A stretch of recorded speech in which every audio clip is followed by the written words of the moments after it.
Occult Confessions is brought to you commercial-free through the generous support of our patrons. Visit occultconfessions.com and click on Donate to help keep the history of the occult on the digital airwaves. Eleusis is a town outside of Athens where the Greeks conducted a secret rite of initiation in honor of the goddess of the earth, Demeter, also her daughter and queen of the underworld, Persephone. The rite may have dated to before the Greek Dark Ages, more than 1,000 years BCE, and could have had its roots in a still more ancient agrarian cult, which is to say a cult based in agriculture. Eleusis was known for its special relationship with the spirits of the dead, the town that is. So the town was supposed to be a little spooky. Those spirits of the dead aided in the prosperity of the grains that grew in the fields outside of the town of Eleusis.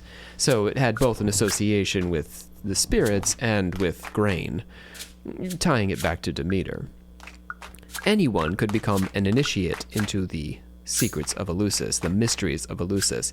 Anyone, that is, who could speak and understand Greek, because the rite was in Greek, and pay roughly a month's wages for the cost of a sacrificial pig and the services of priests and guides.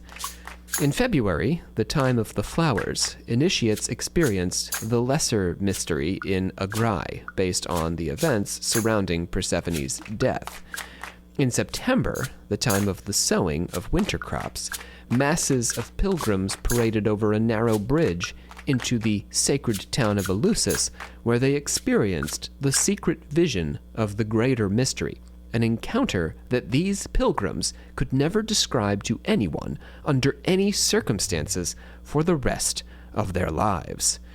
Today, I am going to do my best to tell you what it is they saw here on Occult Confessions. My name is Dr. Robert C. Thompson. I am your supreme hierophant for these proceedings. We have but one panelist today. It will not surprise you that that panelist has been a frequent panelist for me lately, Savannah Barrett, our sister of the 84th degree. Hello. I spend too much time with Rob now, so... Is there such thing? Yes.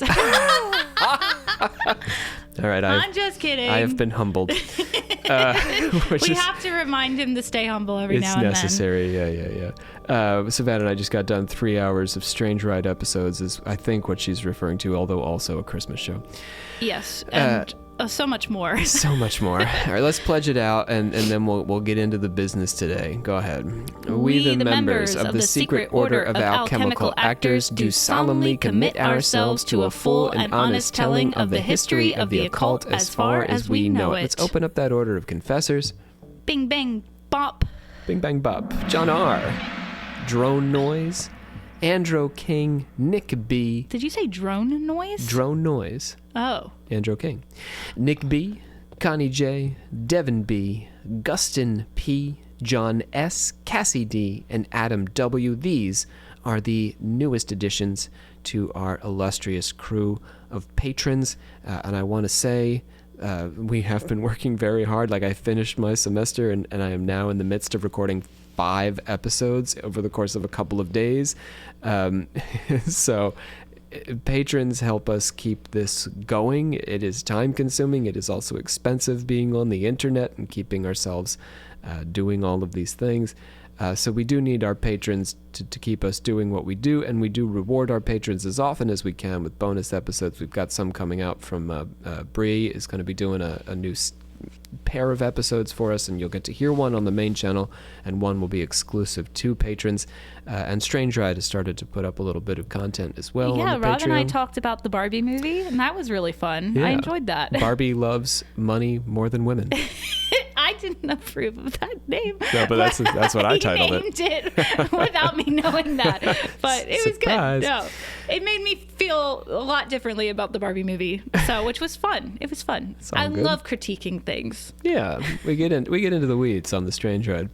Okay, let's. But thank you, patrons. Thank you, patrons, and thank you all those new patrons. That was a lot of names. Continue to join us. Yeah, I mean, we're gonna keep doing these twofers. So if you want to hear the other half, you gotta join the Patreon.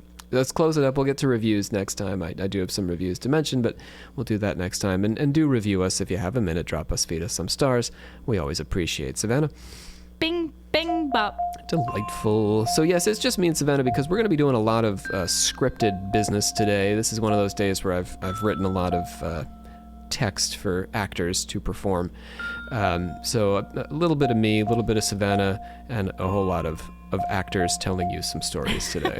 I think because we think we know the story of Hades and Persephone, but we don't know it in detail. I mean, we learned the very rough outline, right, in middle school or something. Yeah, well, and it's also been, like, taken and told a million different ways at this point, too. A lot of liberties, right, yes. taken with the story. You were talking to me about Hadestown, which yes. is about this in part, right? It is. Hadestown is one of the best musicals ever made. I love it so much. It was my top listened to album last year. Tell us what you really think. Go listen to it. It's amazing.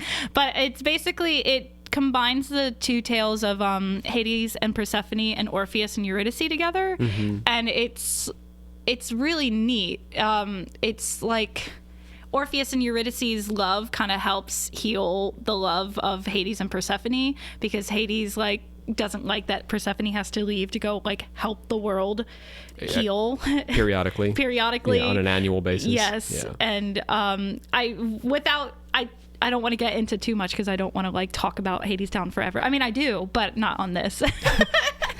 I don't want to, because we're trying to talk about something else. But yeah, it's really good. But it does take Hades and Persephone and make them a very loving couple. It isn't the story that Hades kidnapped her or anything like that. In this version, Persephone and Hades mutually fell in love, and then she also was yeah, I like being the queen of the underworld, except for when she had to go back.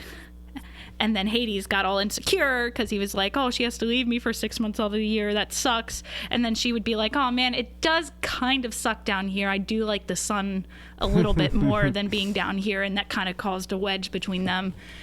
Yeah, I mean, there's sort of an open-endedness. I mean, Persephone is understood. She is defined by the fact that she is the queen of the underworld. Mm-hmm. And yet the myth tells a story of a woman who does not want to be dragged down into hell. Yes. But then they also, there's different tellings of the myth, too, where they kind of make Persephone out to be this badass bitch who's yeah, I fucking love being the queen of the underworld. I mean, we don't know. I mean, the myth doesn't tell us, right? There's room for interpretation. But we have to assume that she embraces the role as a goddess, right? She's the daughter of Zeus. I really like the interpretation of making her this super feminist icon, being yeah, I like my gothic husband and I like living in hell. Well, and the video game Hades, which we talked about on our last episode, does similar things. Orpheus and Eurydice are major characters in that game, mm-hmm. NPCs, right? There's only a handful of NPCs, and they are two of them. Yes. And there is this back and forth. Persephone, I mean, I don't want to spoil the game for you, but she spends some time above and some time below in the course of the game as you play it through. So yeah, I guess that's all those tensions. I mean, for some reason, maybe the other thing, the story is apparently very relevant right now. Video games Hades is a relatively new game. Hadestown is a relatively new musical. Yeah. Hadestown, too, does this thing where it kind of brings in climate change and capitalism and all this weird stuff. Not weird, but not what you'd expect in a Greek myth retelling, but it's really interesting. Climate change I can get behind, because the story is so much about the earth and the cycles of nature and all that sort of thing. I mean, that's at the core of it. So it's sort of how it gets into the climate change and the capitalism of it is that when Persephone's away, Hades turns Hadestown into this industrial complex where it's making she's always gonna come back though. Well, but he's always worried that she won't, and because they don't have the whole pomegranate thing where she has to come back or whatever. They don't ever mention a pomegranate. That's a key part of it. Well, not in Hadestown. Not in the musical. No, okay. They didn't mention. At least they found that inconvenient. Yeah. Well, that is the core. I mean, we were talking about also whether Persephone was raped. So I guess trigger warning. We're going to talk about rape for a hot second here, but it's Greek mythology, so you should expect it. But the rape, I think, is often an interpretation of what happens with that pomegranate seed. Does he force her to eat it or not? And we'll get into that a little bit today. Yeah, they don't mention a pomegranate at all, I don't think. Yeah. Yeah, but so whenever Persephone is up above, he's making these terrible things. And when she goes back, the world above becomes a horrible, terrible, winter, desolate place. And then she's trapped in this capitalism hellscape, and she fucking hates it.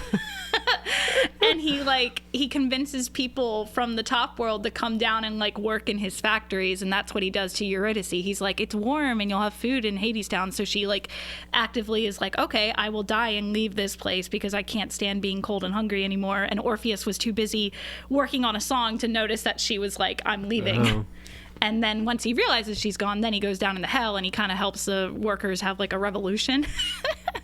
And then Orpheus does. Yeah, Orpheus. Always getting up to hijinks, that Orpheus. Yeah. But I think there's feminism to it too, which we'll get into, because the myth, I think at its core, parallels the cycles of a woman's life and pregnancy with the cycles of the earth. So I think this is all fair. I think this is all a fair reading of the myth. Yeah. For modern interpreters. I feel like Hadestown is relatively feminist because I really like the character Eurydice. Oh, and Persephone. And Persephone has a whole song where she's like, I'm the fucking queen of the underworld. Does Demeter get to sing at all? No, Demeter is vaguely mentioned. They don't mention her name, but they call her Mother Nature and stuff. Yeah. She doesn't get a character? She doesn't get an actor assigned to her? No. Oh, that gives me pain. The characters are Hades, Persephone, Orpheus, Eurydice, Hermes, and then the Fates. Oh, Hermes is a big character in the Hades video game as well, right? Yes. Yeah, but Hermes is he's like the narrator of the musical. Yeah. And then the Fates show up and they're always singing in the back of your ear or whatever. But those are the only characters that are actually named, and the rest of the people are chorus. Let's get into this. The Eleusinian mysteries are based in large part on the story of Demeter, Persephone, and Hades, which was described in detail in a Homeric hymn. So this, I would say, is probably the canon, at least for the Eleusinian mysteries. But I think broadly speaking, the Homeric hymn tells us as much as we can know about what happened and how the Greeks understood it, in the myth, that is. The hymn is familiar in outline, but as I mentioned, there are many details that casual students of mythology might miss or not remember about Persephone's abduction and origin story for our 4 seasons. Persephone was gathering flowers with the daughters of the ocean when she happened to pick some narcissus, or narcissus, the narcissus flower. Okay. Narcissus or Narcissus are associated with the myth of a beautiful Greek man by the same name who wasted away staring at his own reflection. Oh, I was wondering why that name sounded familiar. Echo is also in this myth. Echo lusts after Narcissus, but Narcissus doesn't give her the time of day, so she also wastes away and becomes an echo of herself. But anyway, when you pick a Narcissus, it opens up the portal into hell. What? Yeah. So, every time? I don't know about every time, but this time anyway. Oh. I'm not sure if there's more depth to the symbolism as far as Narcissus is concerned than the fact that Persephone was a beautiful maiden, and beauty in both cases invites destruction. Her beauty invites the interest of Hades, who, rises from hell to abduct her. Narcissi bridged the world above and the world below as well. Apparently the flowers grew in both places. Oh. So, that's interesting. Yeah, another part of the lore. Hades, son of Kronos, god of the underworld, emerged to abduct Persephone. Aha! I am Hades. I have come to abduct you through this portal into hell that you have opened up by picking that flower. You'd think there'd be more lore around these flowers if there was even the remotest possibility they could rise up the god of the underworld to kidnap you. This is it! What is it? This is the lore. You're the lore. Right. Fine. It sucks, but that's fine, I guess. Help, help, mother, father, great Zeus, don't let him take me. So she does cry out for help. That's a fairly accepted part of the tale, is that as she is abducted by Hades, she's not like, okay, cool, let's go to hell. She cries out for assistance. I've done some reading about the original, not the original myth, but after falling in love with the musical Hadestown, I wanted to see how much it followed the actual tale because I couldn't remember. And I read somewhere that it said that there are some tellings of the original tale where she just kind of found a portal to hell and wandered in herself. And her mother just got upset later. Yeah, well, because her mom was like, where's my daughter? And then her daughter was like, I want to stay here. And Demeter was like, no, you can't. But The immortals did not hear Persephone, nor did any of the immortal humans, as Hades drug her into his golden chariot and hauled her back down into the underworld. None, that is, except for two otherworldly beings. Hecate, who wears the delicate veil, heard Persephone in her cave, and Helios, the Titan personification of the sun and son of Hyperion, who sees all that happens in daylight. Who wears the delicate veil? What does that mean? Hecate, well, I mean, Hecate we'll get into, but she's the goddess of witchcraft for our occult listeners. Okay. Yeah. In any case, Zeus would not have intervened because he had arranged for Hades to take Persephone away. I do remember this part and being like, what okay. the hell? Yeah, apparently Zeus and Persephone had like beef or something. Like well, he's daddy. Is he daddy in the musical? They don't ever mention Zeus. They don't ever mention any of the other gods than Hades and Persephone. Zeus and Demeter are mom and dad to Persephone. They're also brother and sister. Oh. Yeah. And then he's also Hades' brother, right? Mm-hmm. Hades is his brother. So Persephone is his niece. Anyhow. This is Greek, though. I mean, Nikki got upset about it during the Cult of Dionysus episode a little bit. She just poked fun at it. But what can you do? There's a lot of incest in Greek mythology. It's how it is. Yeah. It may come as a surprise to some listeners that Hecate, a popular figure, as I mentioned, with neo-pagans and occultists of various stripes, figures prominently in the story and is significant to some of its more esoteric interpretations. It's good to make note of her presence early in the tale. Demeter eventually also hears the cries of her daughter, and she rends her veil and throws on a black cloak, roaming the earth in search of her daughter. She wanders for 9 days, and then on the 10th, she is greeted by Hecate, holding a flame in her hand. I have come to you because I heard a cry, but I did not see with my own eyes who took her. Here is all I know. Demeter did not respond to Hecate, but instantly sped off from Hecate to find Helios. Hey! Where are you going? Okay. Well, what if I had something else to tell you? I don't, and I guess I already said that. In fact, that was the last thing I said. So I get why you left, but you didn't say goodbye, which doesn't make much difference now since you've been gone for like a minute and I'm just pretty much talking to myself. Yeah, I'm just playing around here. I gotta have some fun. Helios, who sees all that passes under the sun because he is the sun, placed all of the blame for Persephone's abduction on Zeus, who had given his brother Hades permission to take his daughter by Demeter. So that's fair. Fair enough. Yeah. That's fair. And then she's like, God damn it, sis, that's our daughter. Husband, brother. They're not really husband and wife because it's Hera. But anyway, the Earth Goddess determined to keep away from the assembly of the gods and went in disguise to live among humans. Because, she's pissed. There, she was discovered near the Virgin's Well outside of Eleusis by the daughters of Celeus, son of Eleusinus, namely, the daughters, that is, Callidice, Clycidice, Demo, and Callithoe. The girls invited Demeter into the walls of the city. Wait, I'm confused. So instead of, like, raising hell to go get Persephone, she is just, like, being a god? Well, she would have to go into the underworld, which I think is antithetical to the mother of life. That's fair. I don't know if that's possible. So Okay. That being the case, she says, I'm just not going to go back and hang out with the gods. Oh, She's okay. going to deprive them of the pleasure of her company. I gotcha. She's going to live among mortals. And be sad.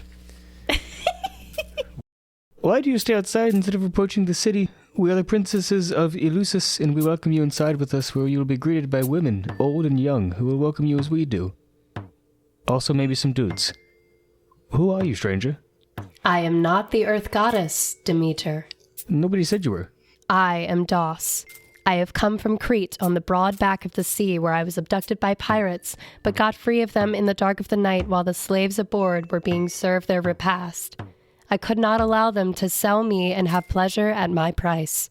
Back at the girls' home, their mother, Metanira, offered Demeter, disguised as Dos, a cup of red wine, but Demeter refused it, asking instead for a cup of barley and water to drink mixed with the tender leaves of glechon, a kind of mint. Could you imagine inviting someone into your house and offering them a glass of wine and they're like, no, I want this water mixed with this and that and this and that.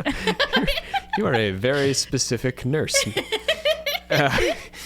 But this is significant ultimately to the mystery, but yes, it's odd behavior.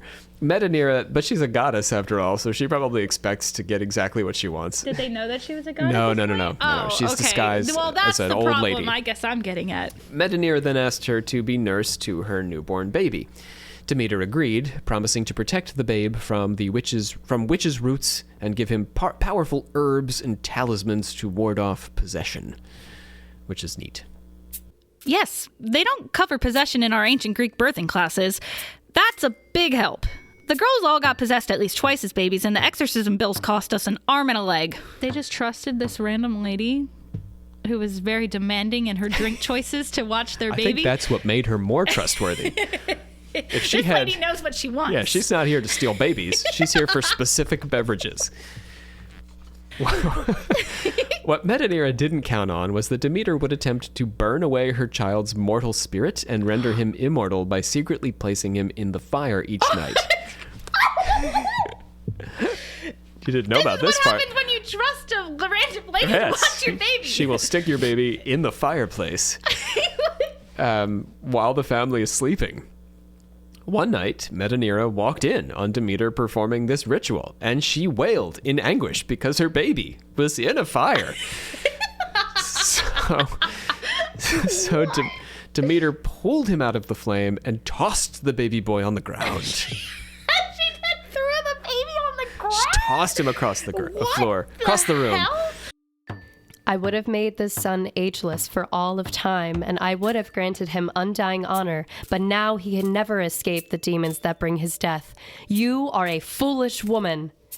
That's fair, I guess, but my baby was on fire. That's a lot to process. Yet he has rested on my lap and slept in my arms, and for that he will always have undying honor.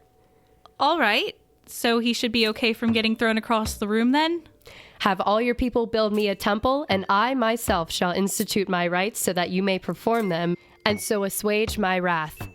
Mother, Oh, Calidice, my daughter. I didn't see you there. the baby's on the floor. I know. I've had a very weird night. Are you gonna pick it up? You do it. I'm going back to bed. This sounds like The Sims. So,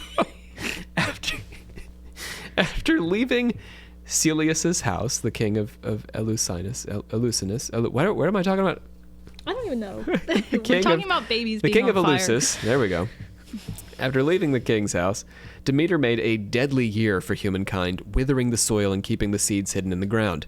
Zeus sent Iris to get Demeter to come back to Olympus, but Demeter sent Iris packing. She's like a female messenger goddess, also associated, of course, with flowers. Sent Iris packing until she could see her daughter Persephone with her own eyes. So, Zeus, undeterred, sent Hermes to Hades to ask him to send Persephone back to the surface before life was starved out of existence. He can't do anything himself. Yeah, he always sends Hermes. Well, Zeus, I don't know if Zeus can go down either. Like, Hades, I feel like, is sort of stuck in the underworld. We don't hear about Hades coming out of the underworld or Zeus going down. No, yeah. You have your own domains. Poseidon maybe gets a little like into, but even Poseidon sort of like hangs in the ocean. The brothers, I think, those are their domains, and that's where they remain. So you got to send Hermes, or Iris anyway. Okay, so it's an awkward conversation with your brother anyway, so better to send. Hey, you know my daughter that I let you That I kidnap? yes. Like, can I have her back? Yeah, I was just oops. Turns out all of life is going to cease to be. Our sister / my wife, or my baby mother, pretty pissed. wants her back. Yeah. Pretty pissed.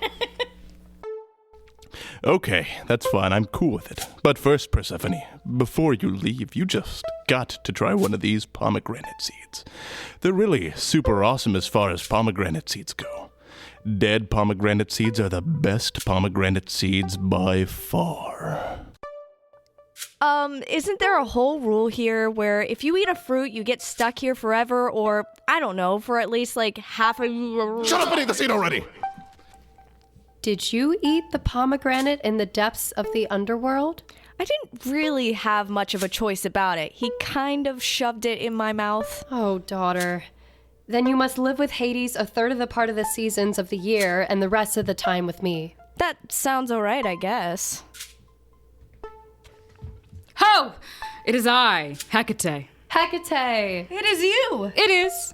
Come to me, Persephone, that I might caress you. I could use some caressing. We shall both caress you, daughter. And I shall be your servant and companion from this moment on.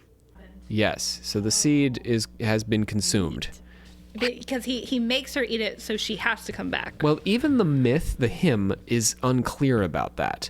It suggests that Hades gets her to eat the seed, but then when she actually emerges and talks to her mother, she says, I was forced.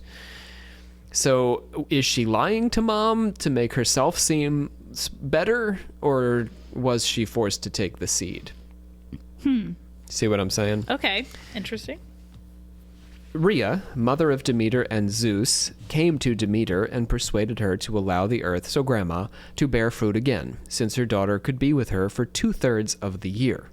Wait, okay, but where does the idea come from that, like, she has to go back? Because she eats the fruit, right? Or because she eats the pomegranate seed? Yes, because she eats the pomegranate seed, she has now a leg in Hades. She can never Fully... Yes, she Okay. has to always return. Gotcha. Because of that. But in order for life not to be starved out of existence, there's also... Demeter wants her daughter back. Yes, and Demeter in the hymn gets the lion's share of the time. She gets 2/3 of the year. Oh, Yeah. okay. Where was we? Sorry, it just, like, we didn't really talk about the seed thing. 'Cause No, it's it's all in the good. thing. It's all good. Demeter agreed and went to Celeus and his sons Triptolemus, Diocles, and Eumolpus in Eleusis, where she had passed her time in misery waiting for Persephone to teach them her rites. Whoever among men who walk the earth is blessed, but whoever is uninitiated and has not received his share of the rite, he will not have the same lot as the others. Once he is dead and dwells in the mold where the sun goes down. Then she went up to Olympus to dwell with Zeus and the other immortals once more. Credit to Danny Staples for the translation of the hymn that informed our dramatization here. Danny did that back in 1978, so if you're still out there, Danny, thanks. I think it's common to overlook the story of Demeter and Persephone for being a fairly straightforward explanation for the cycle of the seasons, but looking at the details of the hymn, there's a lot of complexity around the core events of Persephone's abduction and return to her mother. First, there's the curious tale of the baby. Yeah, that seems to just come out of nowhere. So Metanira's son is made to suffer as a result of his mother's reaction to his being placed inside the flame. While Metanira's reaction is perfectly normal, as Savannah, I think, has suggested, outside of a mythological context, my baby's in a fire. That is not kosher. The fact that we're interpreting a myth means there are hidden messages in these events which should not be taken at their surface meaning. The internet, and I of course always Google around, the internet has versions of the myth where they're like, and the lesson is to always be kind to strangers. But no, that's Then absurd. they might put your baby in a fire. Right. This is not about being kind to strangers and allowing them to set your baby on fire. Internet. So this is how I interpret the myth. And this is just me, but I do this a lot. I love interpreting myths, so I think I'm not bad at it. The mother must allow her child to experience hardship and suffering in order to grow and become resilient, even if a baby must be exposed to pathogens within reason in order to build immunity to disease, you see? Okay. Crawling, walking, eating, sleeping, and the act of learning itself all come with frustrations and injuries. As the holy goddess of nature, Demeter suggests the role nature itself must play in raising a child. The mother cannot shield the child entirely from the exigencies of existence. Okay. So yeah, I think is that not like a connected message? No, yeah, and I think it's a good message. It's just like, I don't know. I mean, putting a baby in fire. It's extreme, but that's It's mythology, extreme, right? Yes. I don't know if you've ever seen the picture. The reason I said it's like The Sims is, well, Sims get caught on fire all the time in The Sims, but there's a really classic picture of a Sim mom playing on the computer and then the baby's laying on the ground, like, on fire next to her. That's what I'm picturing Demeter doing. I am not suggesting that the mothers of the world, our confessor mothers out there, let their babies catch on fire, but I think that mothers in particular have this gut reaction to overprotect their children, especially the very tiny, fragile baby. And there's very good reason for that, especially in the first several months. But you have to get over that because your kid's got to go out in the world. Some fathers too. I don't want to gender this. Mom and dad can get up to a little overprotecting. Mm-hmm. Then there's the recurrence of Hecate. Hecate completes the triad begun by mother and daughter. So the story features Demeter and Persephone, and then there's the third female component, and that is Hecate, sometimes represented herself as triple-formed or triple-bodied, presiding over all of the phases of a woman's life: maiden, mother, and nurse. Nurse is sometimes referred to as crone, but I find that kind of a difficult term to swallow. So it just means old? An older one, yes. Unmarried, the virgin woman, the woman as mother, the woman as grandmother is another way to view it. Okay. But crone does sound mean. Yeah, crone is tough. When you hear the word crone, I think of witch. Yeah, it's not. Yeah, but that's the witches like that. Oh. Yeah, so they like the crone. They're all crony. Sure.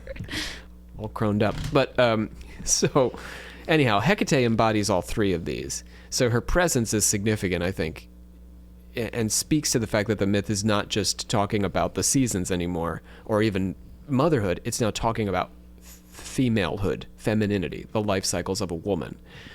The movement between these roles is significant to the tale. Demeter is both mother and nurse. She's first Persephone's mother, and then when Persephone becomes abducted, she moves into the grandmother role with Metanira. Oh, okay. But she's going to, of course, with Persephone as well, who now has a husband. Do you see? Yes.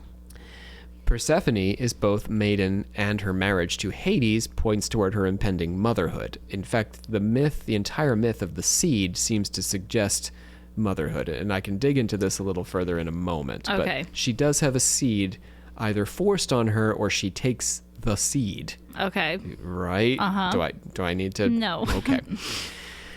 Hecate is also the chthonic or death aspect of these roles. So the word chthonic refers to death gods or gods of the underworld. Oh. Persephone and Hades are two of these, and Hecate is another one of these. A variety of chthonic gods in the Greek pantheon.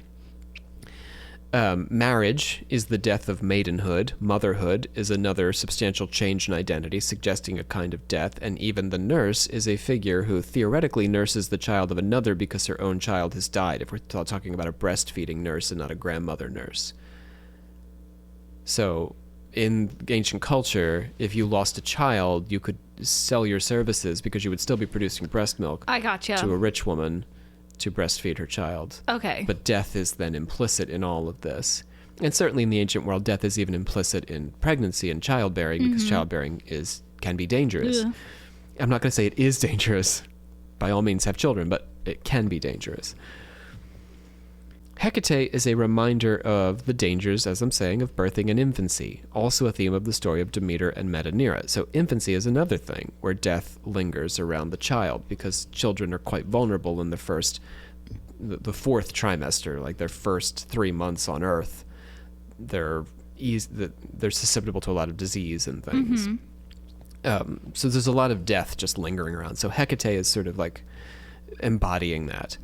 Hecate's presence reveals how much this tale speaks to the meaning and role of the divine feminine. As I'm saying, the cycles of nature align with the cycles of a woman's life, and also the cycle of conception and birth. In the Homeric hymn, Persephone spends 2/3 of the year with her mother, which is about 8 months. Not too far off from the duration of how long it takes to gestate a child, a human pregnancy. And Demeter is gone for 9 days. Do you see the number 9? And then on the 10th day, she finally arrives in Eleusis. So there's these allusions to pregnancy, and then there's the literal child of Metanira. And then there's Hades and his seed. So perhaps the 3 months with Hades, or 4 months, I should say, is an ancient term for conception, because she's with Hades for 4 months, he gives her the seed, and then she rises up to the surface to basically have her pregnancy with her mother. Yeah, because it grows. The world starts to grow again and stuff. Right. Yeah. So there's a direct overlap between the woman growing the child inside of herself and the earth growing during the season of spring and summer. Interesting. Okay. And then the child is born, and we get to the harvest in the winter season. And then go to hell. Then we go to hell. In any case, the human woman in this story is a microcosm for nature. Finally, the myth establishes the origins for the ancient mysteries of Eleusis, and that's why we're really here. The lesser mysteries involved sacrificing a piglet and a purifying bath in the river Eleusis, which probably would have been pretty cold since it was roughly February. These lesser mysteries were not especially mysterious. The mystery was in the greater mysteries. They had the deep secret in the hidden rooms of the sanctuary. So the myth sets up the origins for the seasons. It sets up this, sort of deeper commentary about a woman's life, and then it also sets up the basis for the Eleusinian mysteries. It does all three things. So let's get into this greater mystery here. Pilgrims began with a parade across a bridge that was intentionally too narrow for vehicles to cross. They carried with them sealed baskets full of secret objects. Some scholars speculate that they were phalluses, or, again, images of penises, or sculptures or something. So they just carried a basket of penises across the bridge. Theoretically. Could have been anything. We don't know. They were secret. We don't know what was in the basket. It was sealed. I'm so confused. It's a basket of penises. What's confusing about this? You're right. So I'm just a sheltered person. Yes, you've never carried a basket of penises No, across the Bay Bridge. No, I certainly wouldn't want to walk across the Bay Bridge. And it ain't the Bay Bridge. This is like I said, a bridge that you're not meant to be able to cross with a horse or anything. The golden chariots of Hades cannot make their way across this bridge. As they walked, they would chant later about their secret objects in the sanctuary, and as they walked, they would call out to Iacchos, a deity often associated with Dionysus or Bacchus. You can hear the similarity between the name Iacchos and Bacchus. It's literally one letter different. Yeah. Potential incarnation of Dionysus, sometimes thought of as Persephone's son, Dionysus Zagreus. Oh.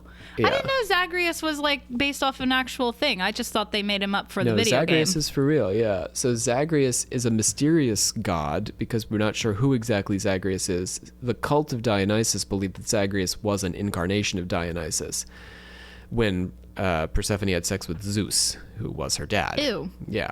But Zagreus can also be described as the son of Hades and Persephone, which in the video game anyway is how he's described, because that's easier to swallow. Yeah. And it was cool. He looked cool. Yeah, Dionysus was cool in that game. He was always the god I would take his boons. And he was very friendly, I thought. Yes, the character, he was. It made sense that there was a consonance between them. Yeah. And they're also both the sons of the brothers in some way. Dionysus, son of Zeus, and I think they're cousins. I mean, they're all related, right? Anyway. Yeah. The job of Iacchos is to help the pilgrims in summoning Persephone back from the realm of the dead to live among them. Beside the Virgin's Well, where Demeter mourned the loss of her daughter, the pilgrims danced and chanted into the night. Afterward, they continued on through the gates of Eleusis into the inner sanctum. Shall we go to the inner sanctum? Sure. Where is this? It's Eleusis. So we cross the bridge, go to the well, do a dance through the night, and then we're led into the inner sanctum. Where is Eleusis? Eleusis is outside of Athens. Oh, okay. You never been there? No. I can't say I have. The experience at the center of the greater mystery of Eleusis was characterized by initiates as one of mystical vision. Attendees believed they witnessed the phantasm or spirit of Persephone herself, who emerged at the height of the ritual bearing her newborn son. So everybody in the room would say afterwards, well, they weren't allowed to talk about it, but everyone saw the same thing. And scholars believe that the vision they saw was a vision of Persephone with her son. So somebody did talk.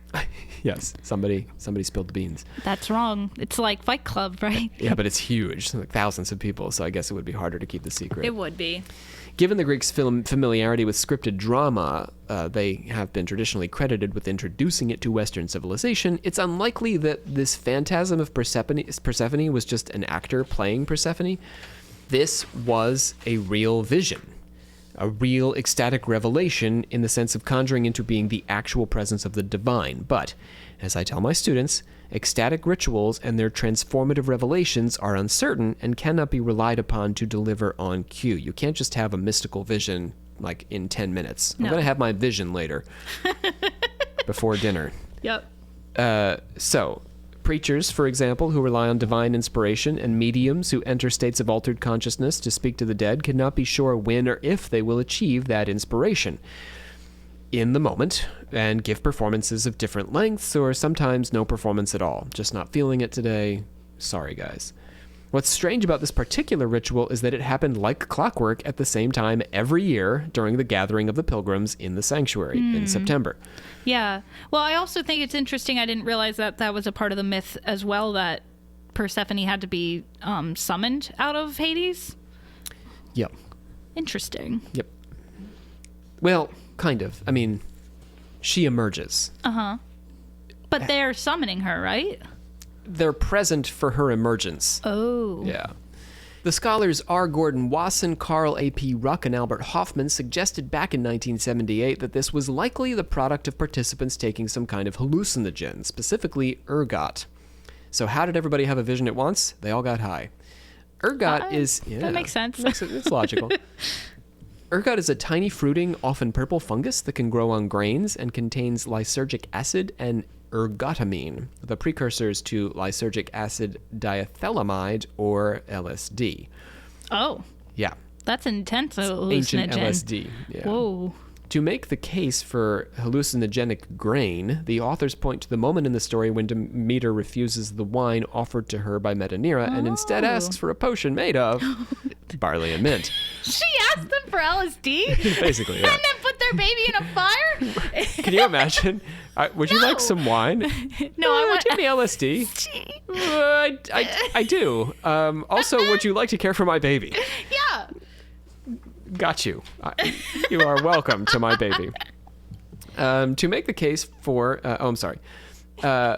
Wine, as we mentioned in our last episode on the cult of Dionysus, could be hallucinogenic, but Demeter is clear in the Homeric hymn that she would rather drink the barley water. Triplolemus, Wine is hallucinogenic? It can be, because the alcoholic content was fairly low. It was only 14%. So how did people get trashed on wine? Part of the argument is that they could have mixed hallucinogens into it. Triptolemus, son of Celeus, who was taught the mysteries, who was taught the mysteries, is often referred to as the first Greek to cultivate barley. He was also the first priest of the Eleusinian mysteries, yet again linking the rite to ergot, albeit through grain, which makes good sense given the central role of Demeter in the myth in forming the rite. In other words, all these signs pointing to hallucinogenic grains might just be pointing to regular old grains. We can't be sure that they're grains that get you high.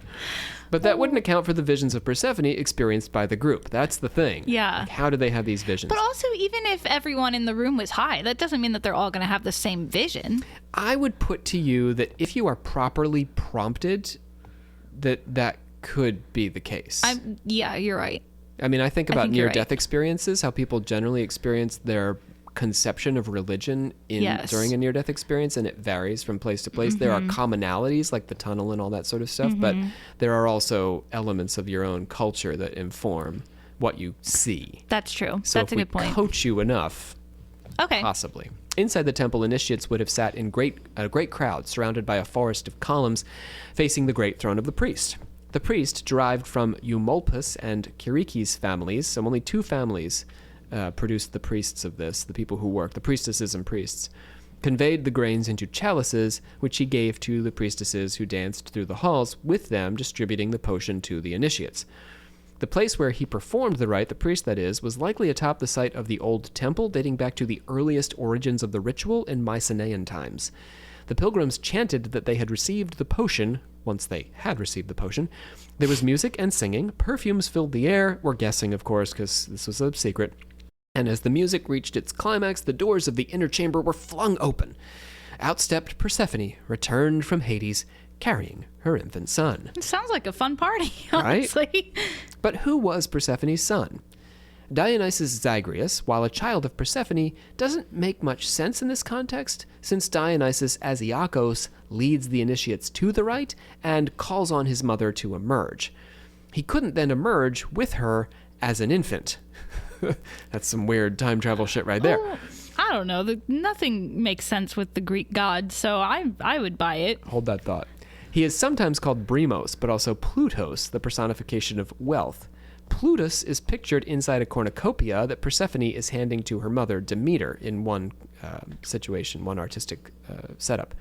In this context, a kind of plenty is guaranteed to the initiates now that they have witnessed the secret. Although, going back to Savannah's point, maybe Dionysus Zagreus or Iacchos himself is the child, symbolizing the perfect circle of death and rebirth. This is agrarian, right? Mm-hmm. Dionysus, after all, is also an agricultural god like Demeter. He is the god of the grapevine, which dies back in the winter and grows and fruits again in spring and summer. Mm-hmm. So maybe Dionysus is dying back and being born again. Yeah. It's September. Okay.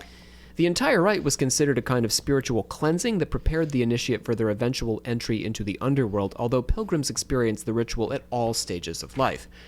Heracles, for example, the famous Hercules, was assigned 10 labors after Hera struck him with a madness that caused him to kill his wife and children. Heracles prayed to Apollo for guidance, and Apollo told him to serve Eurystheus, the king of Mycenae. Eurystheus, with confidence. He was assigned 10 tasks, including the cleaning of the Aegean stables and slaying the Hydra, but the king determined that 2 of those tasks weren't done right. Oh. We're not sure which 2 it was. The stables may have been one of them, since he was paid for his labor, but also the Hydra, since Heracles enlisted the help of Aeolus, and so did not complete the task alone. There's some speculation. In any case, the king did assign him 2 more jobs, the last of which was to retrieve Cerberus from the gates of hell and bring him up to the surface. The king, why? Just because the king was like, I'd like to have a dog like that. The king wanted a dog. A 3-headed dog? Why not? That's Hades' dog. He's the king. That's but he's stealing from the god of the underworld? It's not stealing. I'll tell you what happened. So, the king asks for the dog to be brought back. So he brings the dog up to the surface. But in order to safely pass in and out of Hades, Heracles needs to be ritually purified by performing the rites of Eleusis. Oh. So that's my point here, is that the Heracles myth shows that Eleusis was a rite of purification that had something to do with your passage into the underworld. Oh. And because he did the rites of Eleusis, he was able to speak to Hades and Persephone directly and obtain permission from them to bring Cerberus back up to the surface. And Hades said, yeah, fine, you can take the dog. And as soon as the king saw the dog, he was like, bring that dog back down to Hades. So Hades was like, yeah, you can borrow my dog. This guy is not going to keep my dog. Because the dog is terrifying. That's so weird. Yeah. But that's what happened. That is the myth. I liked petting him in Hades. Oh, yeah. And I like that, like, he's one of the final bosses, and all you have to do is, like, give him food, and he moves out of your way. He's good to go. So cute. Although that last set of rooms can be brutal. Yeah. Okay, let's bring it on home. The argument for hallucinogens at Eleusis isn't a case for the use of hallucinogens recreationally. Here's Rob's take. Greek pilgrims experienced ergot, if the hallucinogen was ergot, once in their lifetimes at the Greater Mystery. They weren't microdosing ergot. And there was substantial preparation for the journey into the experience, which, as Savannah and I mentioned, explains how so many people could have had the exact same vision. The use of hallucinogens also isn't an argument against the existence of these gods. Insofar as Persephone dwelled deep in the subconscious of the believer, the drug helped her to emerge under highly controlled circumstances. This revelation was profound and reportedly changed participants' outlook on life, bringing them close to their spirituality. In this way, the drug was not manufacturing a group hallucination so much as opening a capacity for spiritual awareness in the believer, a capacity they always had but never fully accessed. Eleusis and the figure of Persephone reveal the deeply interconnected nature of life and death, and how the complex spiritual and psychological depths of the mystery of being can be revealed in the life cycle of a single strand of wheat. Final thoughts? This is really... I had no idea that this was a thing at all. You said that they only did it once in their lifetimes? Yeah, I think the Ancient Mysteries, I think this series that I'm doing is mostly news to our listeners, and you guys can write in and tell me otherwise, but I think this is the most famous of the Ancient Mysteries, but most people don't know a whole lot about the Ancient Mysteries. I don't think I've ever even heard of that until you started this episode. Yeah. So the cult of Dionysus, and the Earth Goddess mystery, the mystery of Demeter and Persephone, really the mystery of Persephone, These were two of the big Greek ones. There were some others, but these were the major ones. Then there's the mystery cult of Isis in Egypt. And we're going to talk about the mystery cult of Isis. We're going to talk about the mystery cult of the Druids, and the Gnostics were a kind of ancient mystery cult as well. And we're also going to do the Agoris in India. But yeah, I mean, we're sort of moving around from different parts of the world. But I do think ancient history in general is something that people don't tend to know a whole lot about. Like, our eyes glaze over a little bit in world civilization when we're being lectured at about the Greeks and their freaking bronze and all that shit. Like, I don't even know that. How many people do you think were at these things? It sounds like it would be a lot of people, but you're saying it was only like these people only experienced these things once in their lifetimes. Yeah, you went one time, but you were I think you were still crammed in. I mean, a lot of people. Okay, but they would find new people to go every year. Yeah, yeah. There would always be pilgrims coming for this. Oh, it was like it's sort of like the journey to Mecca. Oh, okay. It's this once in a lifetime thing. Gotcha. Sort of the Catholic pilgrimages people would do. Like, you do it once. Okay, I gotcha. But still, because everybody wants to do it, a lot of people are there every year. I really don't know, but I would say there were hundreds, if not 1,000, of people gathered for it. Whoa. It sounds kind of cool. I'd like to see. Would have been neat. That's not my scene. I don't party, but that sounds really neat. Yeah, they did. They danced all night into the night before, and then they went and took their ergot. Theoretically, according to these 1978 scholars, and that is one version of what could have happened, but took their ergot and off they went. Interesting. Yeah. And then they helped Persephone come back to the main her. world. Yeah, they greeted That's her. cool. Yep. I like it. It's neat. Savannah approves. Our voices today were provided by Evangeline Olson, Maddie Wagner, Neil Sigmund, Justin Gunter, and Bree Litteral. We are going to take a little break, I think, and do a special Bree episode here on the main channel and one on Patreon, and then we'll get back to more ancient mystery cults with the Gnostics here on Occult Confessions. Goodbye.